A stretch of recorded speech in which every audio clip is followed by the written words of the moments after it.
আয়না, যেটাতে প্রতিদিন সকালে নিজেকে দেখে মনে মনে বলো, আমি এত কিউট কেন। এই আয়না প্রথম বানায় ভেনিসিয়ানসরা, আর তাদের এই সিক্রেট তারা লুকিয়ে রেখেছিল প্রায় 100 বছর। 16 শতকের দিকে ফাঁস হয়ে যায় এই গোপন রহস্য, আর ফাঁস হওয়ার পরপরই তা দুনিয়ায় ছড়িয়ে পড়লে শুরু হয় গ্লোবাল আয়না মার্কেট, জাস্ট মুভি পাইরেসির মতো।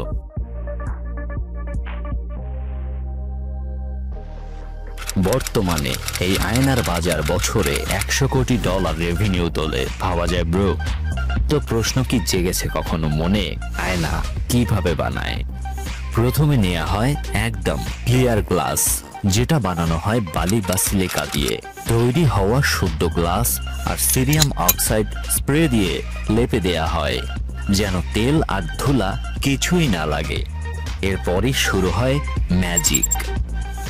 গ্লাসের উল্টো পিঠে দেয়া হয় টিন, তার উপর সিলভার কোট, আর এই সিলভারই বানায় সামনে থাকা কোনো কিছুর রিফ্লেকশন। মানে আয়নাতে তুমি তোমার যে মুখ দেখো তা এটারই ফল। এই সিলভারিং প্রসেস আবিষ্কার করেছিল জার্মান কেমিস্ট জাস্টুস ভন লেইবিক। আগে মার্কিউরি দেয়া হতো রিফ্লেকশন তৈরি করতে, কিন্তু পরে গবেষণায় জানা যায় মার্কিউরি আসলে ভয়ঙ্কর বিষাক্ত, এতে ক্যান্সারও হতে পারে, তাই বাদ দিয়ে দেয়া হয়। এখন মডার্ন আয়নায় ব্যবহার করা হয় অ্যালুমিনিয়াম, কারণ এটাতে চেহারা দেখায় মার্কিউরির চেয়েও উজ্জ্বল, আর দামেও সস্তা, কোনো বিষাক্ত উপাদানও নাই। শেষে গ্লাসে দেয়া হয় কপার, আর তারপর রঙিন কোট। সব শেষে শুকানো হয় 128 ডিগ্রি তাপে।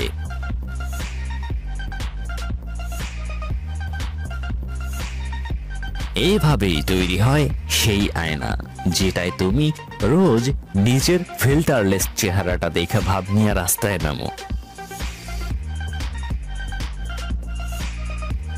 দেখছিলেন সজল সাব ফ্যাক্টরি মেড, সাথে আছি আমি সজল।